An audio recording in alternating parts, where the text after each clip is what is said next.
Sejam bem-vindos. É uma alegria estar com vocês aqui, pessoal. Mais uma live aqui no canal da Pública Gestão Educacional nesta tarde de segunda-feira. É uma alegria realmente contar com a presença de vocês. Ó, pessoal de Apiaí, São Paulo, boa tarde. Ana, Francislaine, Heloísa, sejam bem-vindas. Renata. É uma alegria, pessoal, muito bom, viu? Vocês que nos acompanham aqui no canal da Pública Gestão Educacional, sabe do nosso compromisso em compartilhar a legislação educacional de uma maneira prática e objetiva, através desse nosso conhecimento. Nós temos aqui esse canal aberto com vocês para compartilhar todas as nossas experiências, os nossos problemas, os nossos dilemas aqui do dia a dia. Sejam todos bem-vindos. Se alguém estiver ouvindo aqui uma tossezinha, é do meu cachorrinho, tá, gente? Ele tá aqui comigo. Sejam bem-vindos. Lenita, Carlos, Marinês, boa tarde. Boa tarde. Sejam todos muito bem-vindos. Bom, vocês que nos acompanham aqui no canal da Pública Gestão Educacional, sabem que diariamente nós compartilhamos conteúdos com vocês, porque a nossa missão aqui é formar uma comunidade de gestores educacionais que são protagonistas dos sistemas de ensino que atuam por meio aí do conhecimento e da prática da legislação educacional. Por isso que, através desses conteúdos, das lives, dos conteúdos que nós compartilhamos aqui, nós queremos ensinar os profissionais da educação, os gestores educacionais a colocar em prática a legislação educacional, resolver todos os problemas ali do dia a dia das escolas, dos sistemas de ensino, por meio aí desse conhecimento da legislação educacional. A gente sabe que vocês não são habilitados na área jurídica, mas frequentemente, diariamente, estão lidando aí com a legislação educacional e resolvendo problemas que envolvem o conhecimento dessa legislação. Então, se você é um gestor educacional, um diretor de escola, um dirigente de educação, um coordenador pedagógico, se você quer ter uma atuação mais eficiente, mais segura, esse conhecimento da legislação educacional é importantíssimo para que você resolva ali com facilidade todas as questões que surgem no dia a dia profissional. E se você é um professor que também nos acompanha, você quer conquistar uma atuação mais segura, mais eficiente, você quer evoluir na sua carreira, ou até mesmo se você deseja, almeja aí ocupar um cargo de gestão educacional, seja muito bem-vindo aqui na nossa live. Fique aqui com a gente que eu tenho certeza que vocês também poderão adquirir um conhecimento a mais aí que irá auxiliar no dia a dia profissional, na sua atuação profissional. E aos colegas advogados também sejam todos bem-vindos. Bom, quem ainda não me conhece, eu sou a Sarita Pérez, sou advogada, especialista na área de educação pública, atuo aí há quase 15 anos, há cerca de 15 anos na área de educação pública, por meio do escritório Grabowski Advogados Associados. Eu sou sócia desse escritório, atuo lá com o Dr. Silvio e o Dr. José Roberto do Nascimento e toda a nossa equipe. Nós prestamos consultorias a vários sistemas de ensino, então justamente por isso nós conhecemos a realidade de muitos sistemas de ensino. Sejam bem-vindos, Amanda, Maria Tereza. Obrigada, pessoal. Boa tarde. Sejam bem-vindos. Então, aqui por meio do canal da Pública Gestão Educacional, nós temos esse outro canal, o Dr. Silvio Grabowski, que vocês também conhecem, o Dr. José Roberto do Nascimento. Nós também compartilhamos aqui o nosso conhecimento e capacitamos os profissionais da educação para atuar nessa área, tá?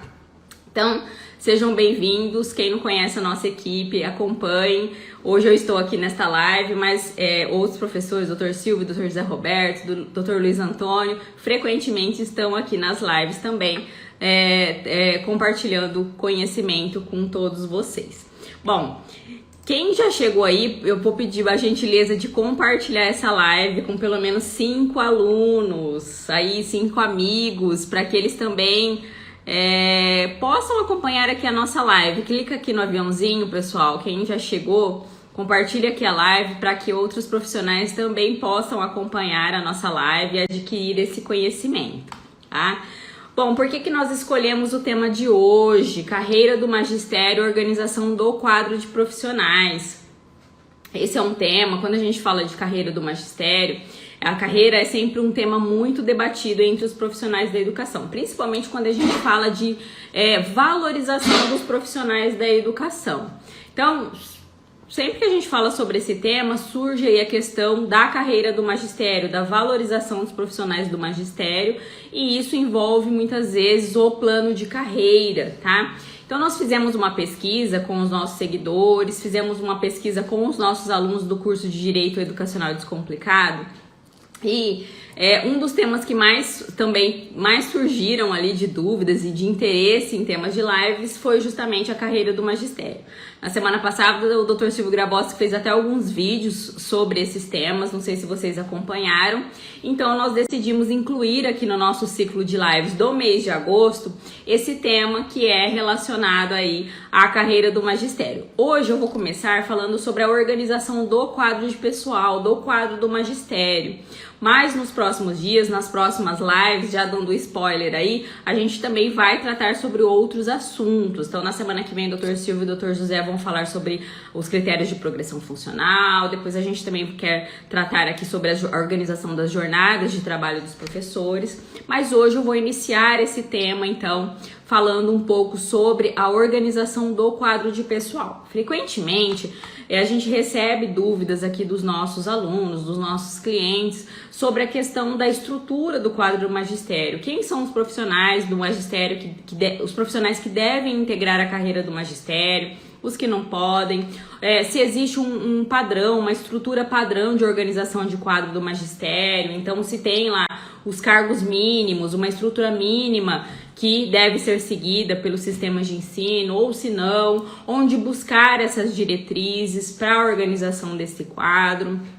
Alguns sistemas de ensino a gente sabe que tem quadros do magistério mais enxutos, tem uma estrutura menor, são municípios menores, por exemplo, e não tem uma estrutura tão grande, mas sentem a necessidade de ampliar esse quadro de pessoal, e aí vem a dúvida, eu posso extinguir alguns cargos e criar outros cargos, eu posso ampliar o número de cargos existentes, eu posso mudar as denominações, eu posso, enfim, fazer mudanças nesse quadro de pessoal ou não posso, enfim, várias dúvidas aí que nós recebemos. Então hoje nessa live eu quero aí com vocês tentar sanar o máximo de dúvidas possíveis em relação a esse assunto, tá? Vão mandando aí, se vocês tiverem dúvidas, mandem as dúvidas de vocês aqui, que a nossa equipe está acompanhando, tá? Então, começando aqui pela questão da autonomia que os sistemas de ensino têm para organizar o seu quadro de pessoal. Vou falar um pouquinho sobre a hierarquia que existe entre os cargos e funções. Quando a gente fala de escolas particulares, de uma empresa de uma escola que é particular, da rede privada, ela tem ali autonomia, flexibilidade para contratar o número de profissionais, de professores, diretores, vice-diretores, coordenadores, enfim, todos aqueles profissionais docentes e de suporte pedagógico, como também todos aqueles profissionais não docentes, ou seja, os profissionais de apoio escolar que vão trabalhar ali naquela instituição ou naquela rede, né, de escolas privadas. Mas quando a gente fala de ensino público, de escolas públicas, de redes públicas de ensino, nós temos sim, o poder público ele tem, o ente público ele tem autonomia para organizar o quadro de pessoal. Vou falar um pouquinho aqui sobre isso com vocês. Entretanto, existem regras para que isso aconteça, tá? Então, toda a criação de cargos, alteração de cargos e salários, ela envolve ali a questão de um processo legislativo, de alterações de leis, enfim. E aí que entra também justamente essa questão do plano de carreira do magistério, que muitas vezes o quadro de pessoal do magistério, que é o recomendável, ele está ali compondo o plano de carreira, que é uma lei daquele ente federado, tá? Então, no âmbito do serviço público dos entes federados, dos estados e dos municípios, existem essas regras. Então, embora exista uma autonomia para a organização do quadro de pessoal, existem também regras a serem seguidas, por isso que a gente pode ou não pode fazer determinadas alterações, determinadas mudanças no âmbito ali do quadro de servidores daquele sistema de ensino, tá? Então, é isso. Falando um pouquinho dos poderes da administração pública, então falando aí da questão da organização da administração pública, nós temos uma legislação que garante o plano de carreira do magistério, nós temos a Constituição Federal, a LDB, a lei que criou o piso do magistério, o próprio Plano Nacional de Educação, sempre está aí reforçando a necessidade de que o pessoal do magistério e dos profissionais da educação de maneira geral tenham planos de carreira, tá? Mas falando então, e no caso dos profissionais da iniciativa privada, nós não temos essa exigência de carreira, tá? O que nós temos são regras específicas lá dos sindicatos que regulamentam a questão salarial, de jornada, enfim, tá? Mas dando esse enfoque maior, então, aqui à carreira pública, a carreira do magistério público, a gente precisa entender o seguinte, que a administração pública, o ente público, ele tem ali alguns poderes. Dentre esses poderes, ele tem o poder de regulamentar regras, impor sanções, enfim, tem uma série de poderes. Mas dentre esses poderes, tem o poder hierárquico, que é o poder de organizar os órgãos públicos e escalonar as atribuições desses órgãos e também dos servidores públicos, criando então o seu quadro de pessoal e criando aí uma escala hierárquica. Então, aquele determinado ente público, por exemplo, o município, ele tem a autonomia de, mediante lei, tá?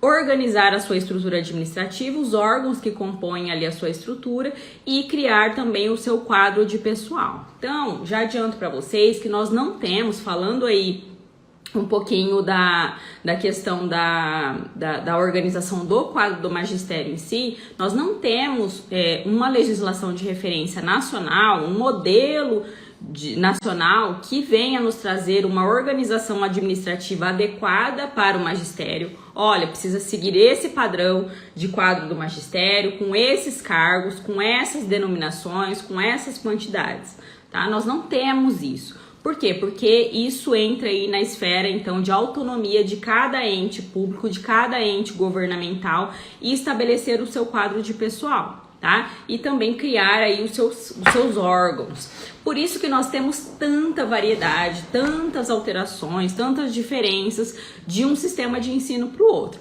Principalmente quem trabalha aí, quem acumula cargos, os docentes, os gestores, enfim, que acumulam cargos, eles percebem muito essa diferença. E, às vezes no município tem uma determinada estrutura, com uma determinada regulamentação, o campo de atuação ali daqueles empregos, daqueles cargos docentes ou de suporte pedagógico, e no outro município não tem essa correspondência de funções. São outras funções, são outros cargos, são outros vencimentos, outros salários, outras vantagens, tá? Então isso decorre justamente dessa autonomia que os entes públicos têm. Então nós não temos um padrão e cada ente público estabelece então o seu quadro dentro da sua autonomia, dentro da sua competências, das suas competências e responsabilidades, tá? Então é justamente por conta desse poder hierárquico que a administração tem. Então, sempre quando a gente fala, então, vai fazer um trabalho de revisão ou elaboração de um plano de carreira do magistério, uma das primeiras coisas que nós verificamos, que nós checamos com a equipe gestora, é a questão da reorganização do quadro de pessoal, tá? Porque, como eu disse, muitas vezes um gestor, ele assume aquela administração, mas ele verifica que aquele quadro de servidores que ele tem não é o suficiente ou não está adequado. Então, às vezes, ele precisa de um profissional de suporte pedagógico que não tem. Uma das questões, por exemplo, que a gente sempre ouve é a questão do supervisor de ensino. As redes pequenas, os municípios pequenos, muitas vezes eles não têm a figura do supervisor de ensino. É um outro profissional ali do quadro de suporte pedagógico que acaba exercendo essas atribuições. E aí eles sempre nos perguntam, doutora Sarita, é possível, eu posso criar esse cargo, eu tenho a necessidade eu sou obrigada a criar esse cargo, às vezes eu não tenho tanta necessidade, porque esse papel já é desenvolvido por um outro profissional aqui da nossa rede, aqui do nosso quadro do magistério. Eu sou obrigada a ter esse profissional, a criar esse cargo ou não. E muitas vezes acontece o contrário também, não tem o profissional, não tem a figura, mas tem a necessidade de criar aquela rede de ensino, aquele sistema de ensino, ele sente essa necessidade de ter esse profissional. Então todas essas questões a gente acaba analisando muitas vezes quando a gente vai tratar ali do plano de carreira do magistério. Mas o que eu quero explicar para vocês, o plano de carreira, assim, com o quadro do magistério organizado, ele é o recomendável, tá? É recomendável que o ente público, ele tenha apartado do quadro de pessoal ali daquele município, daquela prefeitura, que ele tenha apartado o seu quadro do magistério, tá? E isso muitas vezes está ali, então, no plano de carreira do magistério. Então, é uma lei, existe uma lei que vem, então, estabelecer aquele quadro de pessoal do magistério, os seus vencimentos, as suas atribuições, as suas vantagens e ali todos os critérios da carreira daqueles profissionais. Isso é o ideal, tá? Mas a gente sabe que tem em outros lugares, em outros sistemas de ensino, esses profissionais do magistério, eles estão incluídos lá no quadro geral de servidores. E isso é muito ruim, tá? Por que é ruim? Principalmente quando a gente envolve questões de vencimento, questões salariais. Se você tem, por exemplo, os cargos de professor e de suporte pedagógico criados lá no quadro geral de servidores, eles não estão num quadro apartado, num quadro do magistério, o que acaba acontecendo? Muitas vezes o enquadramento de vencimentos desses servidores, desses professores, é o mesmo e é comum com outro servidor da prefeitura. Então, por exemplo, vamos supor que a gente tem lá os cargos de professor de educação básica e ele está enquadrado lá no quadro de servidores daquele município numa referência 20.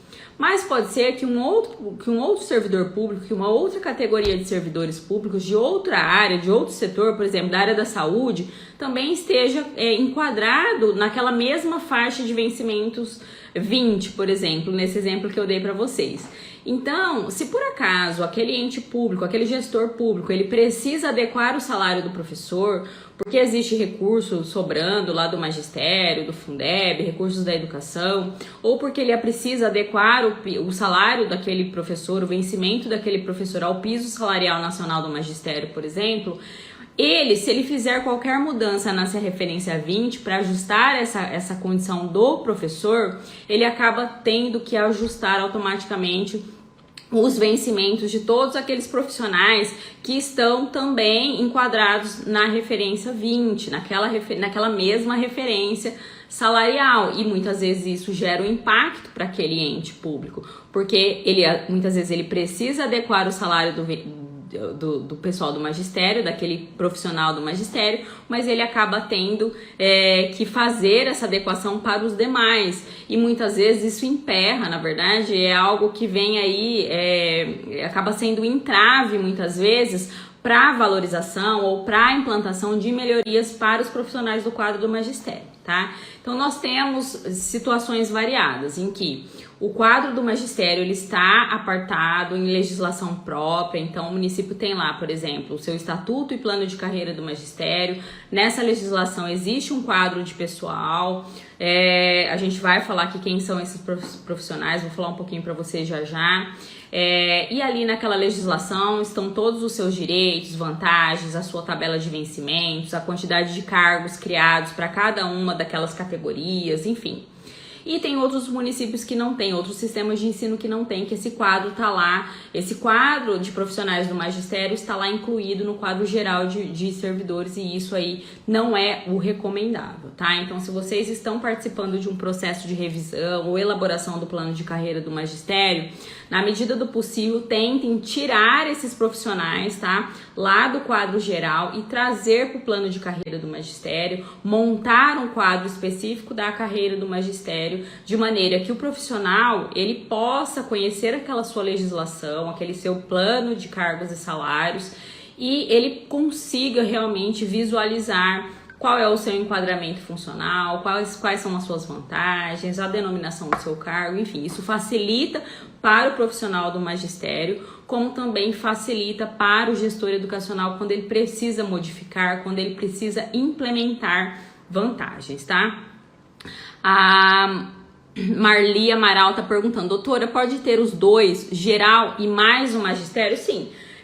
Os sistemas de ensino que tem lá o quadro do magistério apartado, eles têm o quadro geral de servidores. O que não se recomenda, Marli, é que conste que esses profissionais do magistério, eles constem nos dois quadros, tá? Porque isso gera uma dificuldade, de repente, às vezes precisa fazer uma alteração lá no quadro geral, aí mexeu no quadro geral, não fez a correspondência de alterações no quadro do magistério, então fica bem confuso. Então, assim, a minha recomendação é, se ele tá no quadro geral, e vocês forem mexer, forem elaborar o plano de carreira, se ainda não tem, ou se tem o plano de carreira, mas não tem o quadro, tragam esses profissionais para o quadro do magistério, tá? O que não é recomendável é que eles fiquem sendo citados nos dois quadros, no quadro geral e no quadro do magistério, porque isso pode dificultar depois, caso haja alguma alteração na legislação, tá? Então é isso. Então, e a gente pode ter, então, todas essas situações. O quadro do magistério incluído no quadro geral, que não é o recomendável, ou ele estar ali numa lei separada, numa lei apartada, que pode ser aí o plano de carreira do magistério, que é a nossa recomendação justamente para facilitar ali o entendimento desse profissional.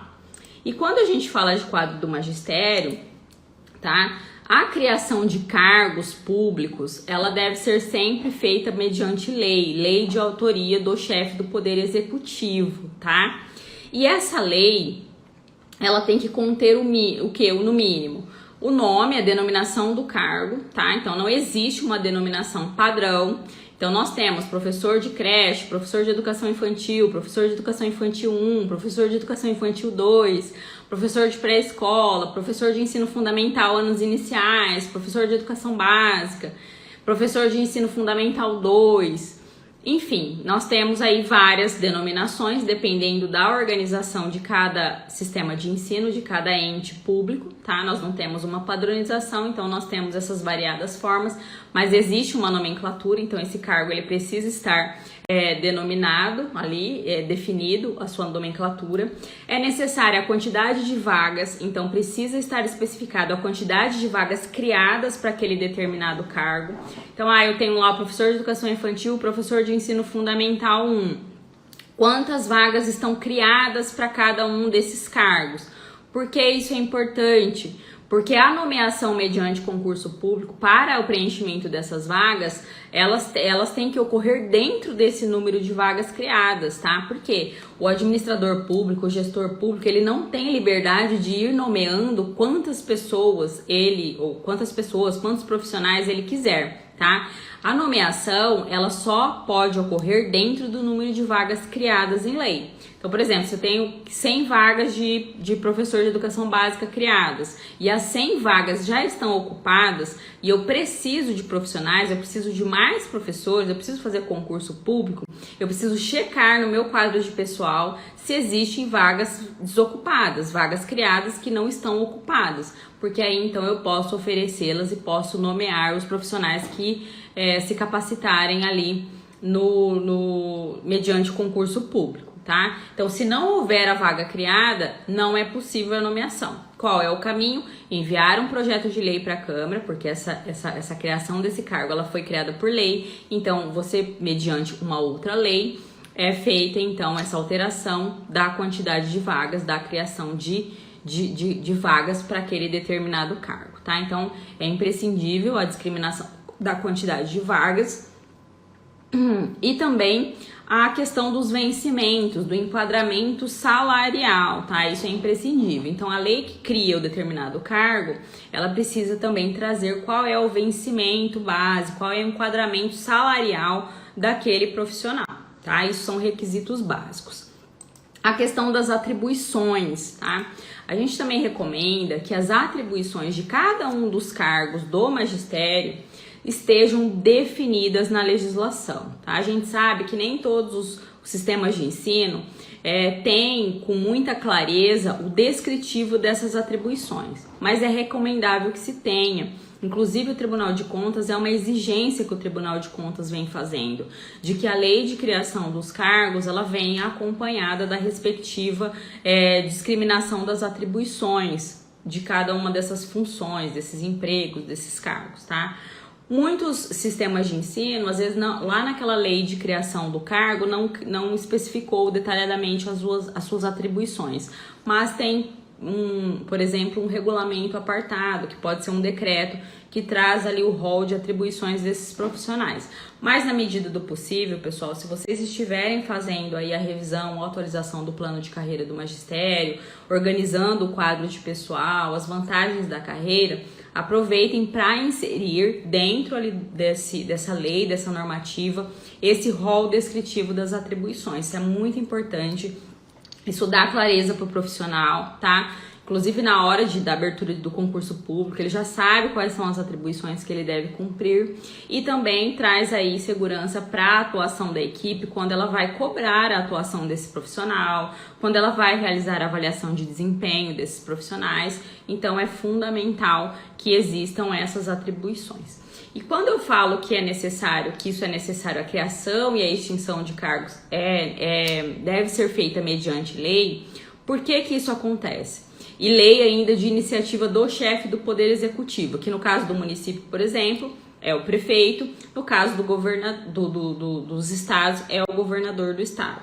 Por quê? Nós temos na nossa Constituição Federal o artigo 61, que fala lá no parágrafo 1º que são de iniciativa do presidente da República as leis que disponham sobre. E aí vem o inciso 2, a linha A, criação de cargos, funções ou empregos públicos na administração direta e autárquica ou aumento de sua remuneração. Então vejam que a nossa Constituição Federal ela vem e traz essa imposição. Aqui no caso é um dispositivo que se aplica ao presidente da República, que é o chefe do Poder Executivo da União, mas que é um dispositivo constitucional que, por força do princípio da simetria, ele vem replicado aí nas constituições dos estados e nas leis orgânicas dos municípios. Então, se vocês procurarem estudar aí a lei orgânica do seu município, você vai identificar lá que tem algum dispositivo muito semelhante a esse, no sentido de que somente o chefe do Poder Executivo é que pode enviar aí o projeto de lei para a Câmara, criando ou extinguindo cargos, empregos e funções públicas e também estabelecendo o aumento da sua remuneração, tá? Então, só para vocês compreenderem por que isso acontece. Então, o gestor mudou lá o secretário de educação, o dirigente de educação. Ele quer fazer mudanças no quadro de pessoal. Aquele quadro de pessoal já não atende às necessidades da rede. Ele quer aumentar o número de vagas de determinadas categorias de profissionais do magistério. Ou não, ele quer extinguir alguns cargos e criar outros, ou fazer a redenominação desses cargos, mudar a nomenclatura. Ele pode, mas para isso ele precisa de autorização do prefeito, no caso, se for um município, tá? Por quê? Porque é o prefeito que vai enviar para a Câmara o projeto de lei propondo essas alterações, tudo bem? E lembrando, né, que a regra no serviço público é o concurso público. No caso dos profissionais do magistério, deve ser feito o concurso público de provas e títulos, não só de provas, concurso público de provas e títulos. E aí a gente entra na questão das formas de provimento. Quando você vai estruturar o quadro do magistério, você tem lá uma gama, assim, a maioria dos profissionais, dos cargos que são criados ali, eles são de provimento efetivo, ou seja, são providos mediante concurso público de provas e títulos. Por quê? Porque a regra no serviço público é o concurso público, tá? No caso dos professores, não há grandes dúvidas. Por quê? Porque são realmente cargos técnicos e devem ser providos mediante concurso público. Mas a gente nota, e aí acho que vocês vão fazer essa correspondência aqui comigo, que em relação aos cargos de suporte pedagógico, diretor de escola, vice-diretor, supervisor de ensino, orientador pedagógico, orientador educacional, Nem sempre, em todos os sistemas de ensino, esses cargos são de provimento efetivo, são mediante concurso público. Em muitos desses sistemas de ensino, o provimento é em comissão. E isso acontece por quê? Porque a nossa Constituição também permite isso, né? Ela diz lá no artigo 37 da Constituição que são de livre nomeação e exoneração pelo chefe do Poder Executivo os cargos de direção, chefia e assessoramento, tá? Então, ainda em muitos sistemas de ensino, esses cargos de suporte pedagógico, a maioria deles são de provimento em comissão, ou seja, não precisam necessariamente ser ocupados por servidores efetivos do quadro. A autoridade competente ali, que no caso do município, de um sistema municipal, é o prefeito, ele pode designar uma pessoa de fora dos quadros de servidores públicos para ocupar aquela função, caso haja previsão legal de que aquele determinado cargo do magistério é de livre provimento, é em comissão, tá? Então, só para vocês entenderem essa diferença dos cargos de provimento efetivo e dos em comissão. E nós temos também as funções de confiança, chamadas funções. Essas sim devem ser ocupadas por servidores de carreira. Então, é possível que aí no seu município você tenha funções de confiança, funções gratificadas, funções públicas que são, e normalmente são aí relacionadas aos cargos de suporte pedagógico, que são ocupadas lá, pode haver uma nomeação, uma designação para aquela função, mas ela deve recair necessariamente sobre um servidor que já é ali do quadro do magistério, um servidor, um professor que já é efetivo do quadro do magistério.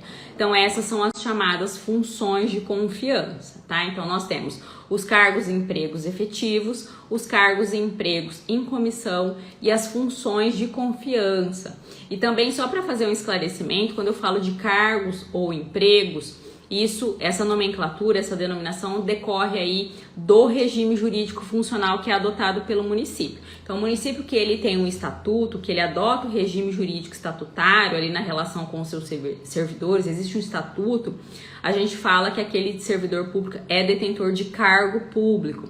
Quando o município adota o regime da CLT, da consolidação das leis do trabalho, então a gente diz que esse servidor ele é ocupante de emprego público, tá? Então, quando eu falo emprego ou cargo efetivo, é porque aí decorre essa diferença do regime jurídico que é adotado por aquele ente público, ou regime estatutário ou regime da CLT.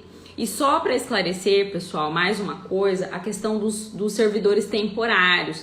É comum nós termos professores contratados por prazo determinado. A nossa Constituição Federal, ela fala dessa possibilidade, tá? Lá no artigo 37 também da Constituição, fala que nos casos de excepcional interesse público é possível a contratação temporária de servidores mediante lei local. Então, no caso do município, é necessário que exista uma lei local criando essa forma de contratação por prazo determinado. Então, isso é possível, é legal. Mas o que é interessante vocês saberem, que esses profissionais contratados por prazo determinado, eles não ocupam nem cargo nem emprego público.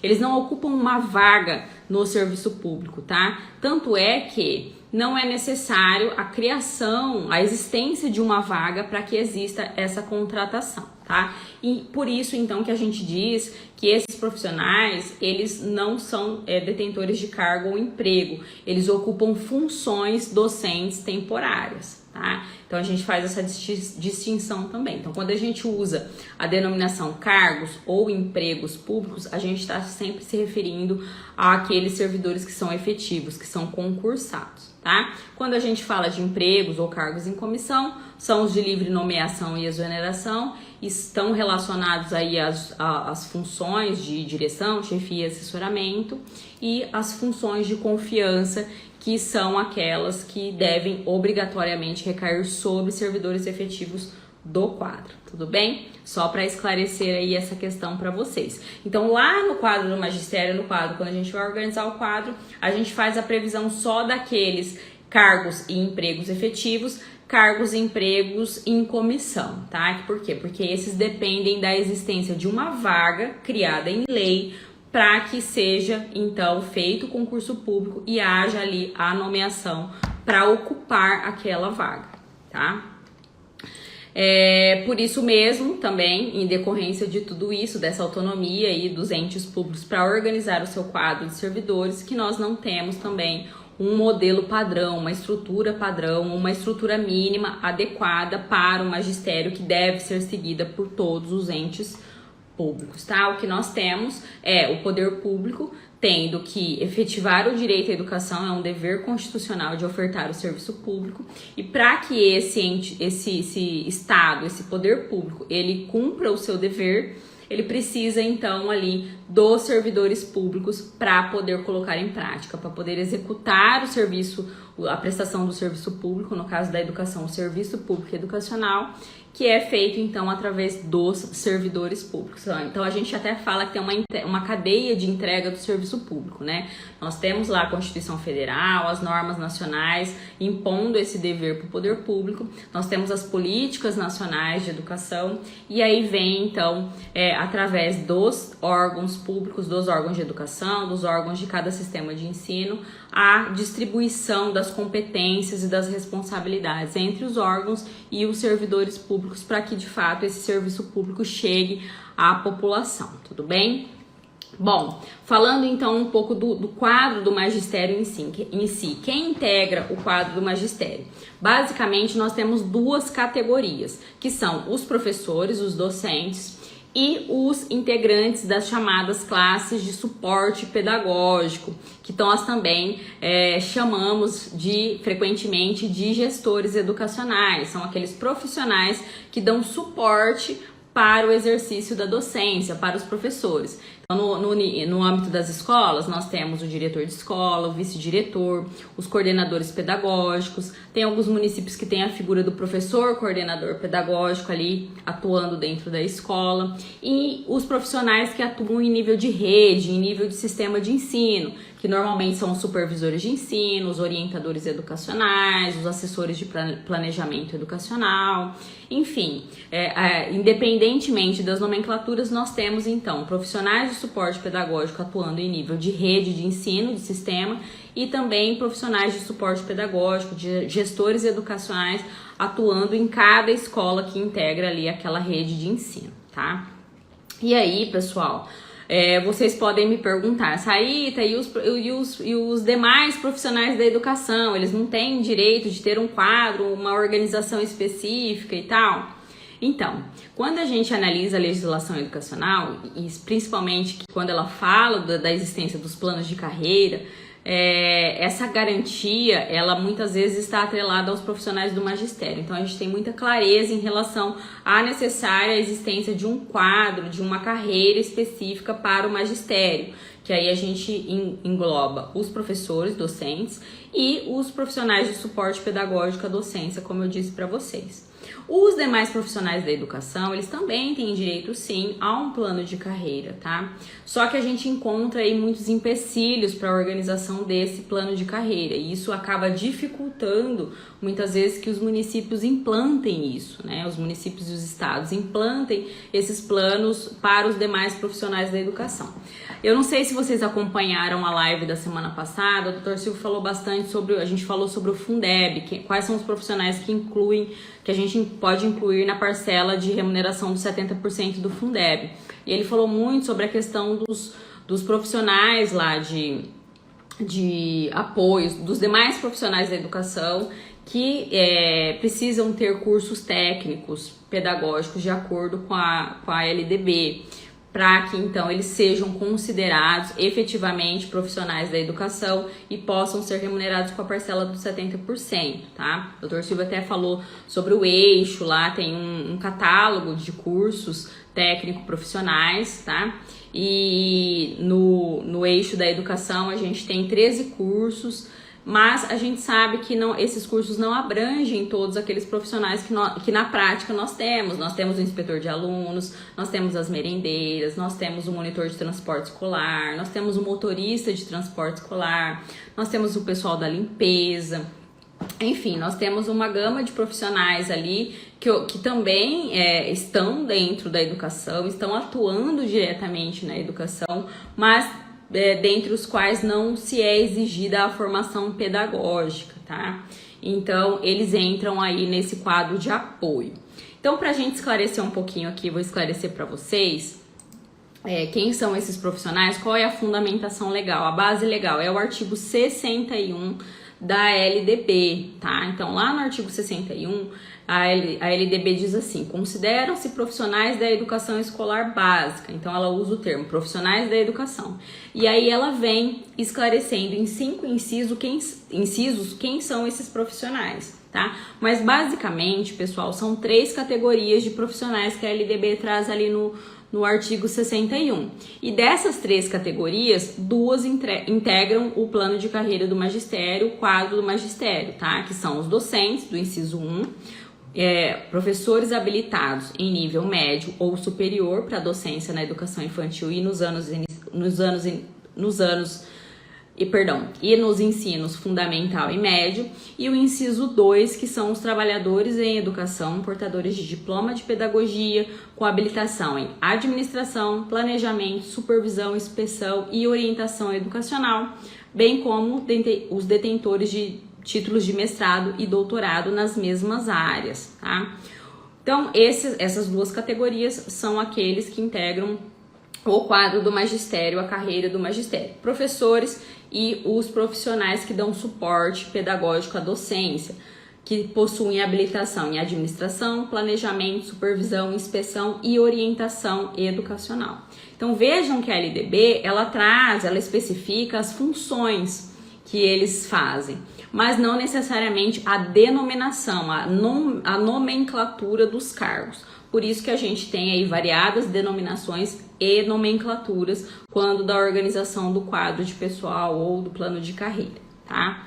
E no inciso 3º, que entra aí os trabalhadores em educação portadores de diploma de curso técnico ou superior em área pedagógica ou afim, que são os demais profissionais da educação, os profissionais que dão apoio aí à educação, que são justamente aqueles que o Dr. Silvio falou da semana passada, que eles não são aí nem professores, nem ocupantes de cargos ou funções de suporte pedagógico, mas eles dão apoio ali escolar e para os quais se é exigida uma habilitação técnica. Mas, como eu disse, nem todos esses profissionais têm essa habilitação, essa formação que é exigida. Nós temos uma gama aí de outros profissionais que dão apoio aí à educação, mas que eles não têm essa formação específica, tá?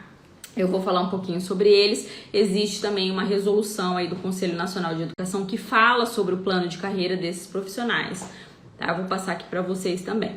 Mas seguindo aí, então, especificamente em relação aos profissionais do magistério, a gente tem a resolução do Conselho Nacional de Educação número 2 de 2009. Então eu vou falar aqui para a nossa equipe, colocar aqui o link para vocês, tá? Quem tá nesse processo de elaboração ou revisão do plano de carreira do magistério, leiam essa resolução, juntem a equipe, façam a leitura dessa resolução. Por quê? Embora eu tenha dito que nós não tenhamos uma estrutura básica nacional, um modelo de quadro do magistério, um modelo de plano de carreira do magistério, que existe flexibilidade, autonomia para essa organização, nós temos no âmbito do Conselho Nacional de Educação uma diretriz sobre esse assunto, que é justamente essa resolução número 2 de 2009 da Câmara de Educação Básica do Conselho Nacional de Educação, tá? O pessoal tá falando aí dos psicólogos dos psicólogos entram nessa 3ª categoria. Então, os psicólogos, o Dr. Silvio falou muito na live da semana passada, Marli, sobre essa questão dos psicólogos, que eles foram considerados profissionais da educação, tá? Pela lei do Fundeb. Então, pela nova lei do Fundeb, eles podem ser incluídos como profissionais da educação se eles estiverem, sim, prestando serviço efetivamente na área da educação, tá? Então, dá uma corridinha lá depois que terminar essa live, tá aqui no feed, ela tá salva aqui no feed do Instagram, a live sobre o Fundeb de 70% da semana passada, foi segunda-feira passada, tá?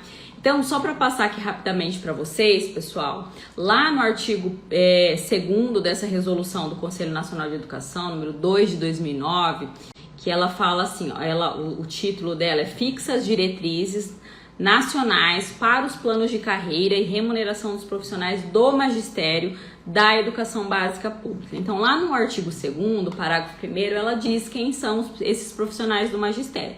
São considerados profissionais do magistério aqueles que desempenham as atividades de docência ou as de suporte pedagógico à docência. Isto é, e aí ele vem e especifica, direção ou administração, planejamento, inspeção, supervisão, orientação e coordenação educacionais, exercidas no âmbito das unidades escolares de educação básica, em suas diversas etapas e modalidades, educação infantil, ensino fundamental, ensino médio, educação de jovens e adultos, educação especial, educação profissional e educação indígena, com a formação mínima determinada pela legislação federal de diretrizes e bases da educação nacional. Então, desde que esses profissionais docentes e que ofertem suporte pedagógico tenham as habilitações exigidas pela LDB, que é lá o artigo 61 que eu citei aqui para vocês, eles podem então integrar a carreira do magistério, o quadro do magistério,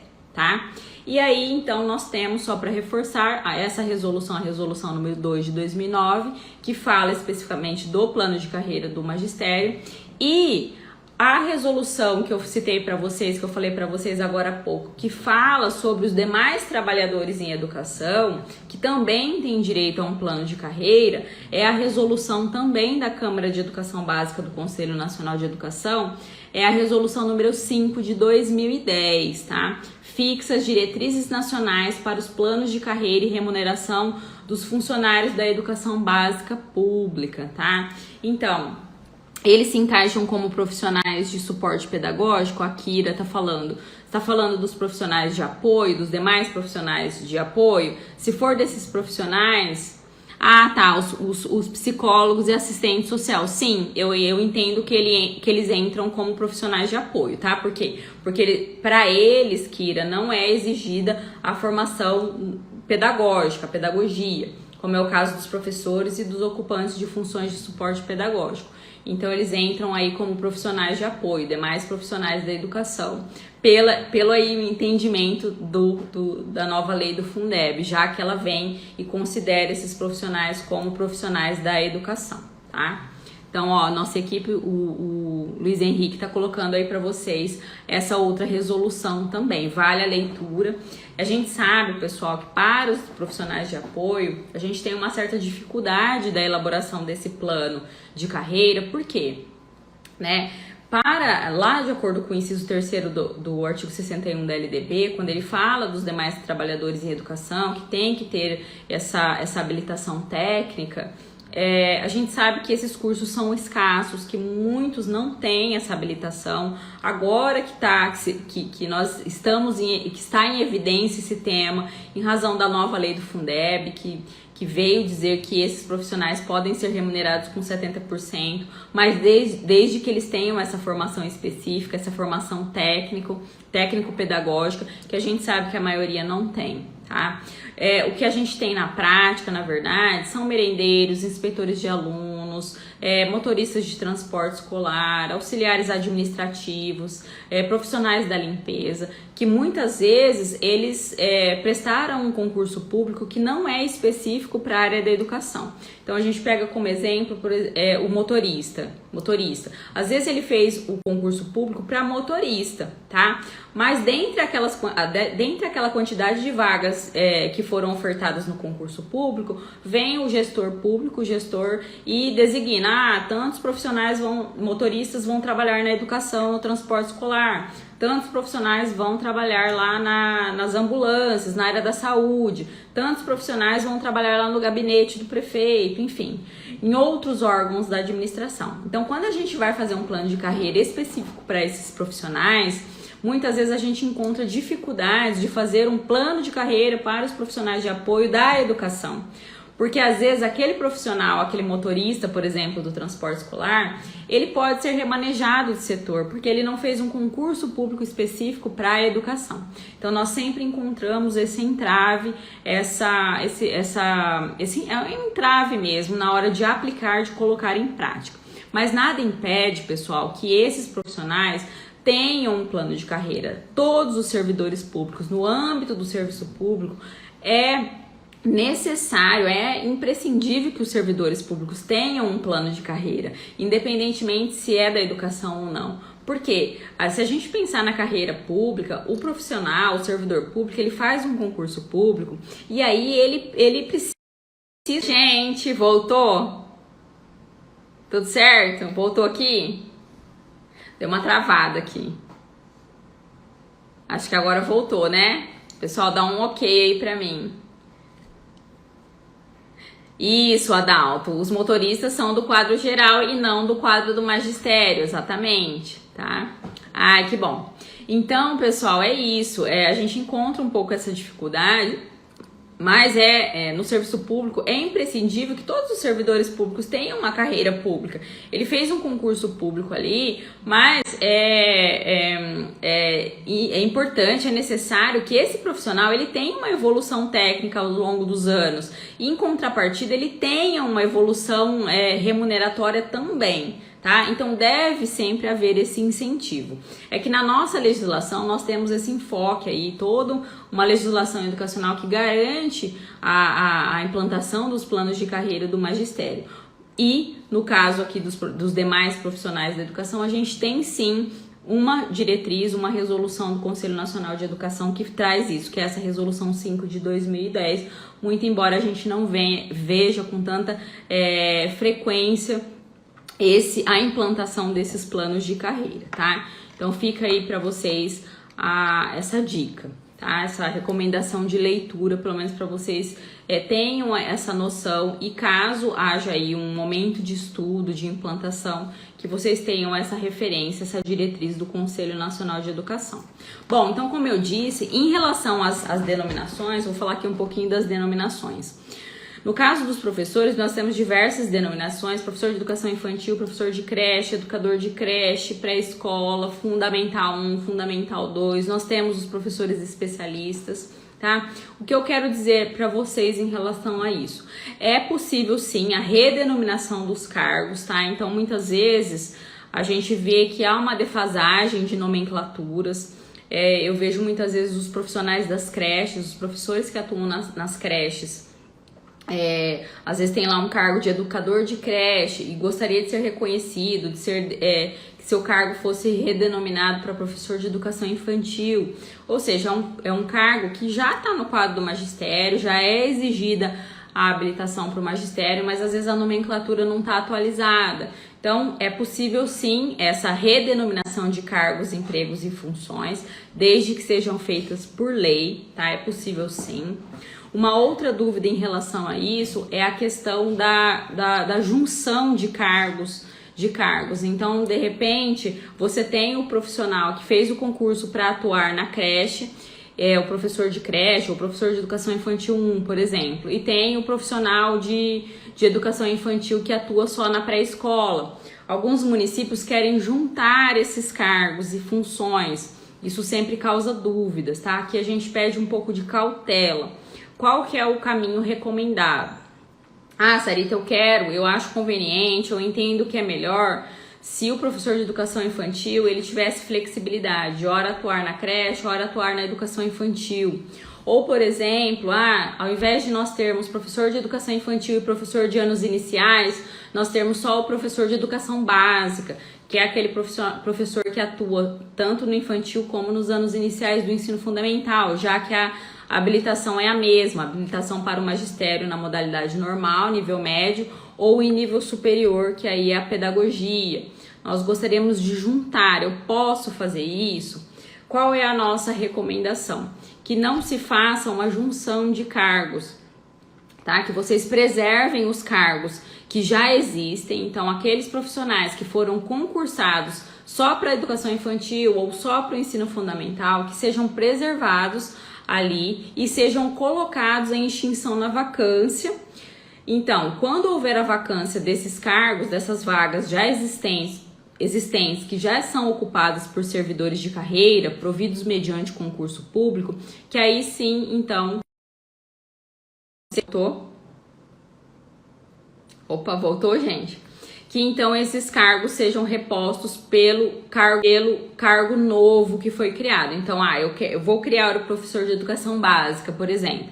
O professor de educação básica é um cargo novo, criado por lei. Ele pode atuar tanto na educação infantil quanto no ensino fundamental, anos iniciais.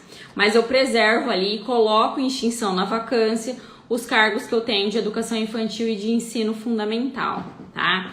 Então, os cargos que estão vagos, eu já posso extinguir. A lei de criação do cargo novo, ela já pode extinguir os cargos que não estão ocupados. Mas aqueles cargos que ainda existem pessoas ocupando, eu tenho que colocá-los em extinção na vacância. Vocês já ouviram certamente muitas vezes essa expressão, extinção na vacância. Então, se houver aposentadoria, ou a demissão, exoneração, ou até mesmo falecimento desse profissional, aí extingo aquela vaga e eu vou aos poucos repondo aquele meu quadro de servidores da educação com profissionais mediante concurso público para o novo cargo que foi criado. Então, nesse exemplo que eu dei, professor de educação básica, tá? Então, essa é a maneira correta, a maneira recomendável de se fazer isso, tá? Por que a gente não recomenda até essa junção de cargos? Porque o profissional, ele pode não gostar ali, ele pode se sentir prejudicado em relação à época que ele fez o concurso público. E a gente sabe que tem uma grande diferença de educação infantil, de quem atua na educação infantil, para quem está lá já acostumado, o professor que já tem uma expertise, uma habilidade, um perfil para trabalhar com o ensino fundamental. Então aí você junta, de repente você cria aí esse desgaste com o trabalhador, com o servidor público, que muitas vezes ele não quer mudar o seu campo de atuação. Então isso pode ser questionado judicialmente, tá? Por quê? Porque ele prestou um concurso público lá atrás com um campo de atuação que não era esse. Depois você junta tudo numa única situação, tá? Numa única categoria, digamos assim, numa única denominação de cargos. Mais uma coisa que é diferente, que é importante deixar claro aqui para vocês, é a situação da ampliação do campo de atuação, tá? Isso é uma situação um pouco diferente. Então, por exemplo, você tem lá a situação das atribuições, da ampliação das atribuições desse profissional. Você tem lá um profissional que foi concursado, por exemplo, para educação infantil, e você tem um rol de atribuições, às vezes, um tanto quanto enxuto, que não está adequado, que muitas vezes a gestão educacional tem problemas em relação quando tem um procedimento administrativo envolvendo esses servidores, ou até mesmo na hora da avaliação de desempenho, você não consegue cobrar determinadas ações, determinados desempenhos, em razão de que a legislação ela não está muito clara. Então, nada não é ilegal, nada impede que o gestor educacional, mediante um outro ato, faça uma nova revisão, digamos assim, faça uma revisão das atribuições daquele cargo, tá? Então, discrimine mais detalhadamente quais são as funções daquele cargo público. Isso sim pode ser feito, tá? Não tem problema algum, é uma faculdade aí do administrador público, mesmo que se o servidor, mas quando eu fiz o concurso e tal. Não, no âmbito do serviço público, o administrador público tem essa faculdade, desde que ele faça isso mediante lei e desde que, obviamente, pessoal, ele não extrapole aí as habilitações do servidor. Então, a gente não vai ampliar o rol de atribuições de um trabalhador para determinadas funções e atribuições para as quais ele não tem habilitação técnica, tá? Muitas vezes essa revisão é no sentido de melhorar ali, de esclarecer quais são as atribuições, de pontuar as atribuições dos servidores para melhorar ali a eficiência do serviço público, tá? Então, no âmbito dos professores, nós temos variadas denominações e nós temos também a questão dos professores especialistas. Tem vários municípios que têm os professores especialistas nos anos iniciais do ensino fundamental, professor de arte, professor de educação física, por exemplo. Outros lugares não tem, porque o professor ele é polivalente nos anos iniciais do ensino fundamental, na educação infantil, professor que tem pedagogia. E nos anos finais do ensino fundamental, nós temos aí também uma série de especialistas, matemática, história, português, enfim.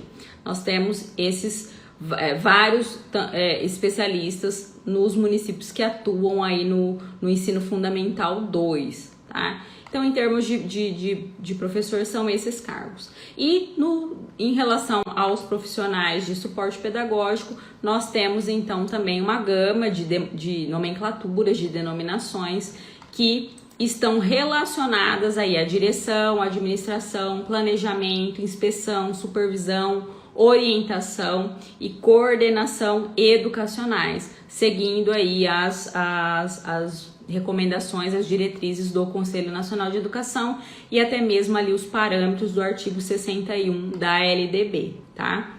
Lembrando, pessoal, que em relação ao pessoal de suporte pedagógico, os cursos de pedagogia, de licenciatura em pedagogia, já habilitam desde 2006, então quem ingressou nos cursos de pedagogia após o ano de 2006, já saem aí com as habilitações para a atuação em todas as funções de suporte pedagógico, tudo bem?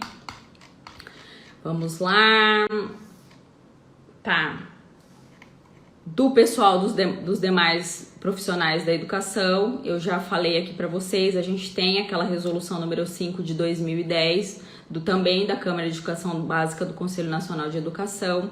Nós temos, pessoal, alguns municípios que têm no plano de carreira do magistério, na mesma lei, tem o quadro do magistério e o quadro de apoio escolar, digamos assim, o quadro de profissionais de apoio escolar. Numa mesma lei, existe ali, de forma clara e objetiva, o quadro do magistério, com as suas vantagens, os seus determinados enquadramentos, e tem o quadro dos profissionais de apoio escolar. Isso também é possível, tá? Eu não sei se aí no seu município pode ser que vocês já tenham visto, já tenha acontecido isso, tá?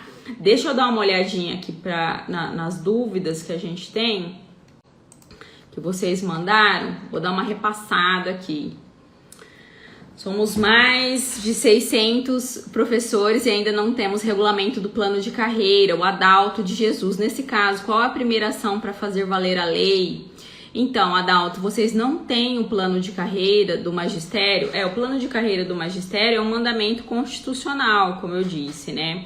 Ele é fundamental. Então, vocês, profissionais da educação, vocês podem se organizar e reivindicar esse estudo, pelo menos o início do estudo desse plano de carreira. Sempre quando eu falo de reivindicação, Adalto, a gente fala que é muito importante que vocês façam isso por escrito, inclusive, tá? Por quê? Porque isso garante que o gestor público, que o ente público, ele dê uma resposta significativa para vocês. Porque existe uma lei, um mandamento constitucional no sentido de que deve haver um plano de carreira. Então, vocês têm que se organizar, vocês profissionais da educação, e propor a elaboração, propor ao menos o início do estudo desse plano de carreira, porque é realmente um mandamento constitucional, tá? A Marli, doutora, pode ter os dois, o geral e do magistério? Já respondi para a Marli. A Silvane, o plano de carreira do magistério do meu município tem mais de 10 anos, é preciso atualizar? Sim, tá? Frequentemente nós temos leis federais que vêm reforçar a necessidade de revisão do plano de carreira do magistério. Nós tivemos a lei do piso, que é de 2008, nós tivemos o Plano Nacional de Educação e agora, mais recentemente, Silvane, nós temos a lei do Fundeb, tá lá no artigo 51 da nova lei do Fundeb, que é a lei 14.113 de 2020, nós temos essa questão aí, lá no artigo 51, da necessária revisão e atualização dos planos de carreira do magistério. Inclusive, pessoal, eu acredito que em breve nós teremos uma nova resolução aí do Conselho Nacional de Educação, porque essa resolução que eu citei para vocês é de 2009. Ela foi feita logo após a publicação da Lei Federal 11.738 de 2008, que é a Lei do Piso Nacional do Magistério, tá? Então é bem possível que nós tenhamos essa atualização também das diretrizes. Doutora Grace, não desprezando esses docentes, seria justo a elevação do plano de carreira igualmente ao profissional que tem uma graduação? Tá, Grace, será que você está falando aqui dos demais profissionais? Seria justa a elevação do plano de carreira igualmente ao profissional que tem uma graduação? Não desprezando esses docentes. Eu não entendi muito bem, tá? Mas assim, falando um pouco, já que você citou essa questão da elevação, inclusive a questão remuneratória, as diretrizes do Conselho Nacional de Educação que estão aí na resolução número 2, ela fala que a questão salarial, remuneratória, que o ideal, que o recomendado é que todos os profissionais do magistério, eles sejam remunerados não por diferença de campo de atuação. Então, por exemplo, quem trabalha no infantil ganha menos do que quem trabalha no fundamental. Anos iniciais, quem trabalha no fundamental anos iniciais ganha menos que o professor especialista, o PEB 2, por exemplo. Não, as diretrizes do Conselho Nacional de Educação, elas recomendam que a distinção remuneratória seja unicamente, exclusivamente por conta da titulação, tá? Então, se aqueles professores, independentemente da categoria ou do campo de atuação que atuam, eles têm a mesma habilitação, todos que têm lá o nível superior, eles têm que iniciar ali a carreira com o mesmo vencimento. Esse profissional, ele tem pós-graduação lato sensu, então ele tem ali uma vantagem remuneratória, um acréscimo remuneratório em razão de uma titulação a mais. O professor, ele tem mestrado ou doutorado, então ele tem ali um acréscimo remuneratório em razão dessa nova titulação, tá? Então essa é a recomendação que nós temos no âmbito aí das diretrizes do Conselho Nacional de Educação. A Marli, tem que alterar ou realizar adendo ao plano? Marli, é o seguinte, se o seu plano, se vocês verificarem que o seu plano, ele precisa de muitas alterações, ele está muito atualizado, tá? Nós recomendamos que se faça uma lei nova, tá? É melhor, é mais didático, que se faça uma atualização da lei completa, mande para a Câmara, para aprovação da Câmara, um plano de carreira novo, revogando o plano antigo, do que você ficar fazendo alterações em artigos por artigos, tá? Porque isso vai dificultar a compreensão, a análise dos próprios profissionais do magistério. Você imagina pegar uma legislação e alterada pela lei tal, alterada pela lei tal. Então, assim, se forem alterações pontuais no plano de carreira, tudo bem. Manda um projeto de lei para a Câmara, só alterando aqueles determinados artigos para atualizá-lo, e aí, ok, ele passa a integrar ali, aqueles novos dispositivos passam a integrar a legislação base ali já vigente. Agora, se forem muitas atualizações, muitas alterações, é recomendável que se faça uma lei completa, uma lei nova, e aí faça então a revogação da lei antiga, tá?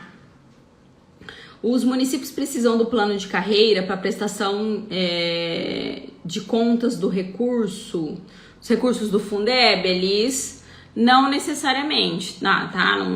Não tá atrelado uma questão à outra. Batista, eu sou concursada em serviços gerais desde 2020, porém fico no quadro dos professores? Não, tá? É uma pergunta aqui, Batista, não, tá?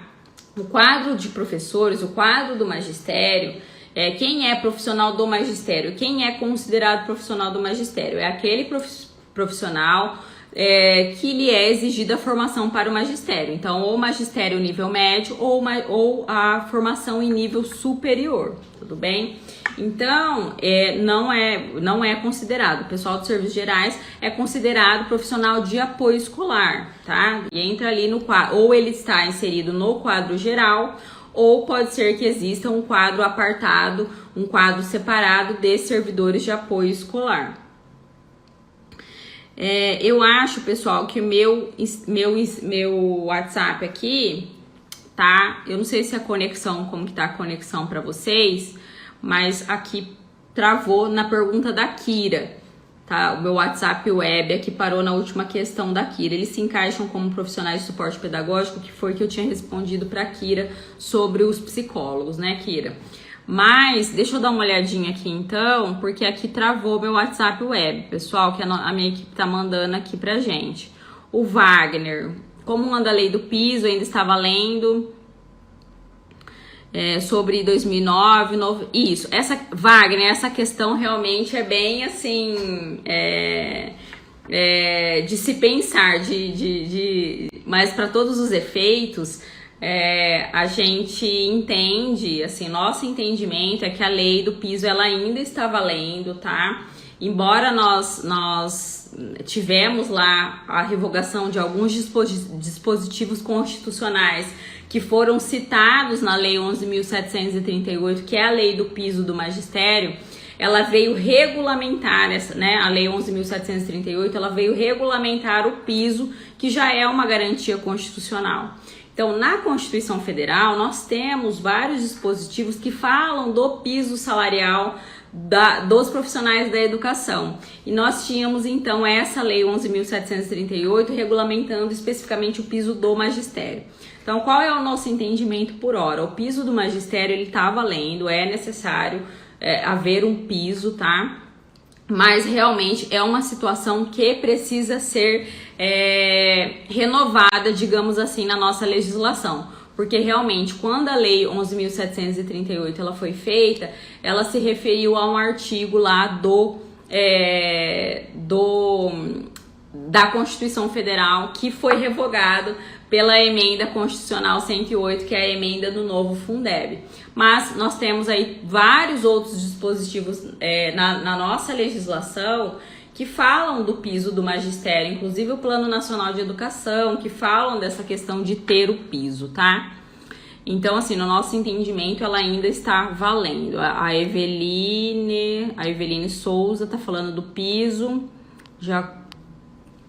Elis, projeto de lei que vai para a Câmara de Vereadores só pode ser feito por um representante da Câmara? Não, Elis, na verdade, o plano de carreira, como ele mexe com criação de cargos, com alteração da estrutura remuneratória, ele é uma lei de iniciativa do prefeito, tá? Uma lei de iniciativa do chefe do Poder Executivo Municipal. Então, só o prefeito é que pode, que tem esse poder, que tem essa autonomia para mandar o plano de carreira para o magistério. Por quê? Porque ou qualquer alteração no quadro, criação ou extinção de cargos públicos do magistério, alteração na questão remuneratória, enfim, só realmente o prefeito que tem essa autonomia, o chefe do Poder Executivo Municipal, tá? No caso aí dos municípios. Bom, pessoal, o Wagner, a nova lei do Fundeb tem um artigo que determina a regulamentação. Isso mesmo, Wagner, isso mesmo. Na emenda constitucional 108, que estabeleceu o novo Fundeb, ela revogou, acho que o artigo 60 do ADCT da Constituição Federal, que falava do antigo Fundeb, do Fundeb temporário, e aí a gente tem, então, essa nova disposição. Foi o que eu falei, necessariamente a gente precisa de uma atualização sobre essa questão, mas não que o piso que já existe pela Lei 11.738, ele deixou de existir, tá? A lei, se a gente consultar ela lá no Planalto, no site do Planalto, ela ainda está valendo, ela ainda está em vigor. Então, existe um piso do magistério vigente, tá? A Lei 11.738, ela está vigente, mas nós temos aí realmente essa disposição na Lei 14.113, que é a do novo Fundeb, falando sobre isso. Por quê? Porque a própria emenda constitucional que alterou lá a Constituição Federal e instituiu o Fundeb revogou alguns dispositivos da Constituição que falavam sobre o Fundeb temporário, tá? É isso aí, mas realmente é um tema bem importante, né? Um tema que não pode ser esquecido, né, Wagner? A gente precisa da renovação dessa legislação para trazer firmeza, trazer segurança, tá? Para os profissionais da educação de que existe sim uma lei vigente garantindo o piso nacional, um piso salarial nacional. É muito importante que haja essa atualização da legislação, tá? Pessoal, bom, é isso. Aqui meu WhatsApp web travou, eu só consegui ler aqui as últimas perguntas de vocês. Eu quero deixar aqui o meu convite para a live da semana que vem. Dr. Silvio Graboski e o Dr. José Roberto do Nascimento, eles vão fazer uma live aqui dando continuidade a esse tema que é a carreira do magistério. Eles vão fazer uma live sobre os critérios de progressão funcional. É sempre um tema muito importante, muito interessante. Então não percam essa live, tá? E também, se vocês não assistiram as lives, a live que aconteceu semana passada, do Dr. Silvio, que a gente falou sobre os 70% do Fundeb, fica aqui também o meu convite para que vocês assistam, para que vocês se aprofundem os conhecimentos nesse tema, que é um tema muito relevante. E também, por fim, faço o convite para vocês acessarem o nosso canal do YouTube.